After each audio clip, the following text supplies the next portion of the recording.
Welcome then guys, and in this video what we're going to be talking about is a little story that I read the other day, and it reminded me straight away of Final Destination. Now, anyone who's ever heard of Final Destination, the films, maybe even watched them all else, as we know, they managed to cheat death, they managed to get out of the way, but the Grim Reaper's catching them up. I remember one where they had a bit of a vision that there was going to be a crash with some lorries, some logs, and it's just going to wipe out loads of people. So they managed to stop the car, got away with that. Obviously, they got caught up with by the Grim Reaper. Then we had another one, I think it was a plane crash. I think he fell asleep on a plane, had a vision that the plane was going to crash. They all got off. Obviously, then the plane crashes. Grim Reaper catches up. Now, as we know, with Final Destination and those kind of films, I mean, end of the day, they pretty much die in a pretty much horrific way, don't they? Every single time. Catches up. I think there's only other one person that appeared in most of the films after that. I think it was a girl. I'm pretty sure it was a girl. Could be wrong. I think it was a girl, and she was always in a padded cell.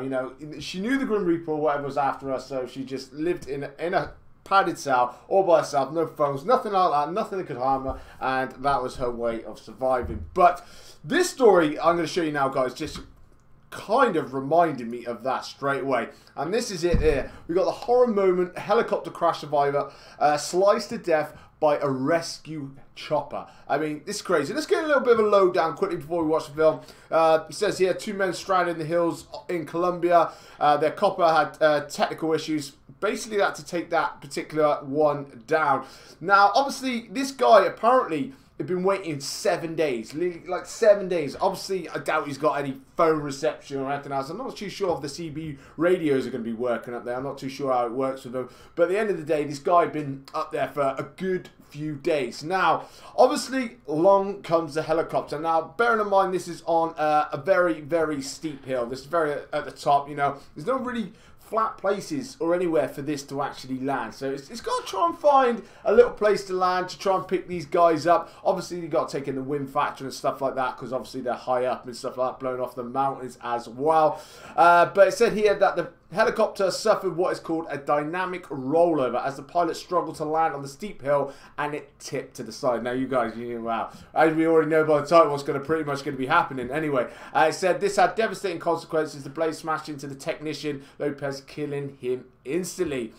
He said there was also a report that the maintenance manager for the helicopter company HeliFly, which was transporting the electrical equipment. Now, I'm not too sure why there was someone actually filming this. I have absolutely no idea why whatsoever, but apparently someone decided to try to film it anyway. So they're filming just these guys coming in and actually being rescued. So let's just take a little look. So bearing in mind, like I say, this guy, he's flying, he's got some technical issues, manages to land safely on top of this big hill, and he manages, fair play, to last about 7 days in the Colombian rainforest. Now, I'm not too sure about trying to survive in a rainforest, but I know for one thing, it ain't man that you got to worry about in the Colombian rainforest. Yes, we know they have a little bit of a trouble. They got some guerrilla warfare people and that, live in the jungles, stuff like that. But let's be honest, it's a very, very vast area, so the chances of bumping into them are very, very remote. You're going to be watching out for animals, particularly insects and stuff like that. But obviously, if you're from that area, maybe you know how to survive. But 7 days,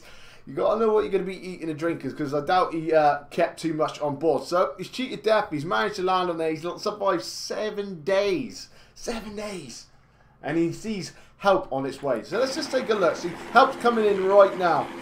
He's thinking to himself, we're good. We're good to go. This guy here, I think he's part of the helicopter crew as well. And I think he dropped down. I think he's trying to help out the pilot trying to land, because look at the wind. Obviously, a lot of it's from the actual helicopter itself.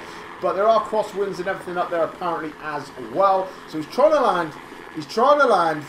And as he goes, ooh. Now, we all know what happened there. Obviously, as it says, he's sliced to death. Now, that for me is like Final Destination. I mean, like, you cheat death, you're thinking, fuck me, we are lucky. I mean, we are lucky to get away with that. And then, obviously, this guy comes along to try and rescue him, and literally tips on the side and slices him. I mean, bearing in mind that this guy probably didn't know absolutely nothing about it. By the time he realised what was going on, it was already good night. And imagine he got killed instantly, which, like, you know, probably a good thing. You wouldn't want to be laying on the floor, chopped in a little bits and trying to be living through that. But he did get chopped up. But this reminded me exactly of Final Destination. As soon as I read it, I thought, that is it. That is exactly what happens in the film. But there you go. The Grim Reaper was out for him on that particular day. But let me know, guys, in the comments below whether or not you've actually watched Final Destination and all that else, and whether or not you've got any other stories that are kind of like this as well. I'd be very interested to hear about that as well.